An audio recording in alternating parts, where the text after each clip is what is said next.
सर्व महापुरुषांना प्रथमतः विनम्र अभिवादन आणि सगळ्या समाज बांधवांना माझी विनंती आहे, कुणीही सगळ्यांचे भाषण झाल्याशिवाय उठायचं नाही, कुणी उठायचं नाही। सर्वप्रथम सगळ्या आयोजकासाठी सगळ्यांनी टाळ्या वाजवा एकदम मोठ्याने, लातूरकरांच्यासाठी।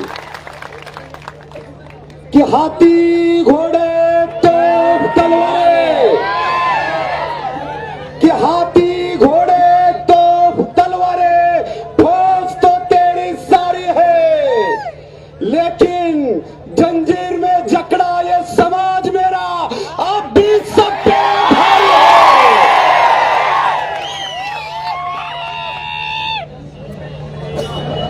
कि दरिया अब तेरी खैर नहीं, कि दरिया अब तेरी खैर नहीं, बूंदों ने बगावत कर ली है।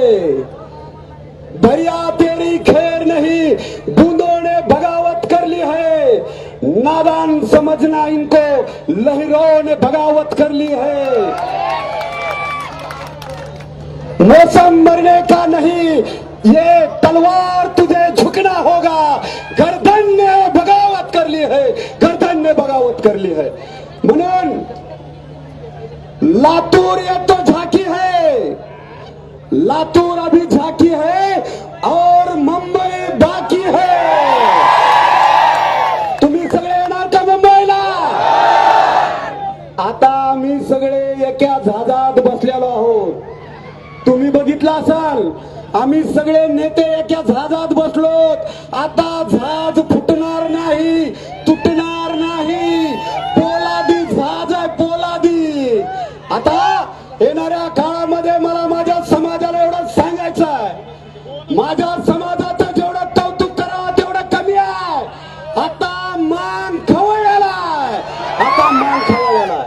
म्हणून मला या निमित्ताने एवढं सांगायचं आहे, जे लोक सांगतात आम्ही खूप बुद्धिजीवी आहेत, आम्ही खूप पुस्तकं वाचतो आणि आम्हाला संविधानाचा खूप अभ्यास आहे, त्या लोकांना मला सांगायचं आहे, अरे तुम्हाला जर संविधानाचा अभ्यास असेल तर संविधान वाचताना संविधानाचं पहिलं पान तुम्ही वाचलंय का?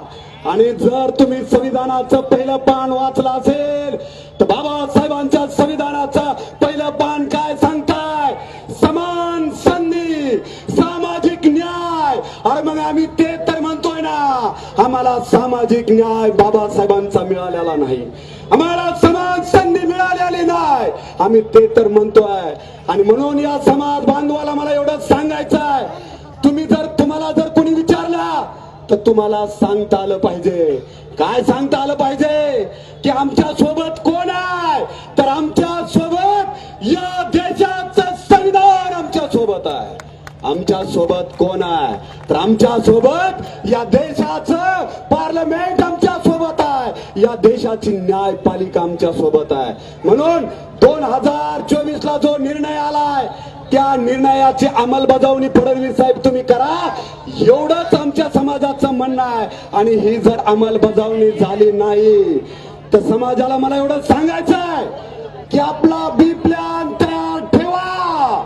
येणाऱ्या काळामध्ये आरक्षणाचं उपवर्गीकरण लागू केलं नाही तर आपला बी प्लॅन आपल्याला तयार करावा लागेल। आणि अशीच एकजूट या समाजाची ठेवा। या निमित्ताने एवढंच बोलताना थांबतो।